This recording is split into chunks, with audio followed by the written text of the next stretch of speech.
Hey, Pastor Steve Waldron. I hope you're having a great day or night in Jesus. Thank you so much for being with us. Check out our other videos, and we're doing an English Bible series, going through maybe a few hundred different English translations, just hitting the peaks, trying to, so you can come here and just, in a couple, 3 minutes, maybe catch what it's about. Getting most of this, not all of it, but a lot of it from Wikipedia, but then giving it some context around what the bones are on Wikipedia. So again, thanks for being here. Thankful we've got the Bible in English.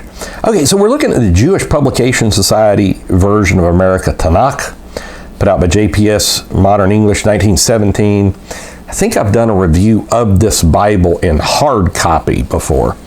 And it used the Masoretic text for the Old Testament. And obviously it'd be just the Old Testament. The Old Testament translation is based on the Hebrew Masoretic text. It follows the edition of Seligman Baer. We're going to see who he is in just a minute, except for the books of Exodus to Deuteronomy, which never appeared in Baer's edition. For those books, C.D. Ginsburg's Hebrew text was used. This Bible version is now public domain due to copyright expiration. So we're going to go to Seligman Baer first and see who he is, not to be confused with Seligman Baer Bomberger. So Seligman Isaac Baer, B-A-E-R, 1825 to 1897, was a Masoretic scholar. So that's really what you want, and I would say even specifically in the Masoretic text, the Bomberg edition, and an editor of the Hebrew Bible, not the Ben Asher per se, but and an editor of the Hebrew Bible and of the Jewish liturgy. He was born in Marshbach, northernmost district of Biebrach, on 18th September 1825, and died in Biebrach on the Rhine in March 1897. So Baer commenced his Masoretic studies as early as 1844.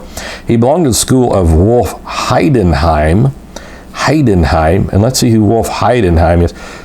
His name, I want to say, rings a bell from Sandy's book on the history of classical scholarship, but I'm not sure about that. He was a German exegete and grammarian, and that's about all we'll go into on him. Had possession some of Heidenheim's original manuscripts and personal copies of his published works with handwritten marginal notes. Few scholars in the 19th century had so intimate acquaintance with all the details of the Masorah as had Baer, and it was largely due to him that the field of this branch of Hebrew philology was brought to the notice of biblical critics. His friendship with Franz Delitzsch, as in the Kiel Delitzsch wonderful Old Testament commentary, he stood sponsor for much of his work, aided him in making known to the world the results of his studies. Baer's monumental edition of the Jewish prayer book, according to Ashkenazic Rite, Seder Avodat Yisrael, accompanied by a critical commentary, became the authoritative model for numerous editions published subsequently in the 20th century. His editions of the Jewish liturgy also include Kanat for the fast of the 9th of Av, and Kanat, Hebrew dirges or sad poems or elegies. The term is used dirges in the Hebrew Bible, also to later poems which traditionally recited by Jews on Tisha B'Av.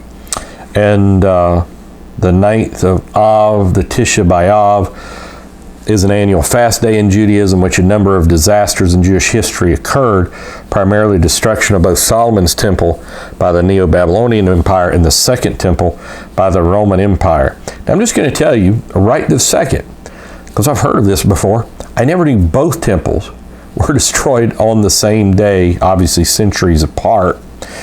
Tisha B'Av marks the end of 3 weeks between dire straits and is regarded as the saddest day in the Jewish calendar. I'm going to make myself a note here because I may do a biblical archaeology today on that. We do Biblical Archaeology Day podcast with Steve Waldron.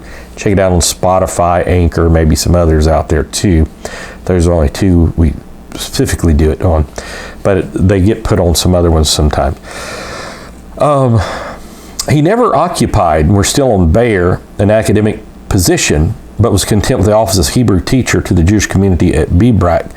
In recognition, and I may be mispronouncing Biebrach, in recognition of his services to the Commission for the History of Jews in Germany, the honorary degree of Doctor of Philosophy was conferred upon him by the University of Leipzig. His edition of the Masoretic Bible was published in cooperation with Delitzsch. And so then you have the Masoretic Bible of Baer and Delitzsch. And this is important about this English translation we're talking about, because it's based on this. So Baer's collaboration with Delitzsch began with the edition of Psalms in 1861. A second edition was published a few years later. So we're going to get into some criticisms. In general, Baer's text has been accepted as representing the Masoretic tradition, even though exception may be taken to his view on individual points for his too extensive generalization from insufficient manuscript evidence. Bomberg's is the best, 1525. Christian David Ginsburg, in his introduction to the Masoretic Bible, London, 1897, has criticized a number of these faults with some severity. He points out, among other things, that Baer has indicated the open and closed section in the prophets and the hagiographa, a thing not usually done in Masoretic manuscripts, that he has introduced a number of anti-Masoretic pauses, that his division of the Sederim is faulty, that he's introduced the dagesh into the first letter of words when the preceding word ends with the same letter, as well as the dagesh which follows upon a guttural with silent shua and hatef pata under the first two similar letters. I'm going to tell you, I've studied some Hebrew, and so some of this I'm acquainted with, some of this I'm not, so I'm just repeating what it says. Further, the Aramaic paradigms attached to the edition of Daniel, Ezra, and Nehemiah have also been the subject of criticism on the part of Koch. Many of these faults are due to Baer's inability to consult manuscripts in the large European collections. So he wrote some other Masoretic works like the True Law, and then several things like in German, it looks like. His contribution to the Mesra to the Rabbinic Bible, which has been published by the Rams and Wilna, a work which he spent many years, and I'm sure it'd be Vilna. For his edition of Aaron ben Moses ben Asher's work, Baer made a complete handwritten copy of the Masoretic treatises and lists in the Aleppo Codex, which is phenomenal, because some of that's been lost, so it's good to have some stuff like that. The Aleppo Codex is just incredible in of itself. I think I've done a podcast on the Aleppo Codex, on the Biblical Archaeology Today. What Baer did for the Hebrew Bible, he also tried to do for the Jewish prayer book. So, we'll just skip over to talk about its history of the Jews and all this. So, this is the Jewish Publication Society of America version, and some people really prefer that. I know David Stern did another translation. I think he's got the New Testament in there as well. And then there's an updated version of this JPS edition, to my knowledge also. So Seligman Baer, kind of interesting, and this is based on Seligman Baer. So God bless. Hey, thanks for being with us. We're just so glad you are.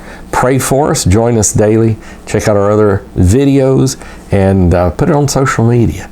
We'll talk with you later, and bye. God bless you.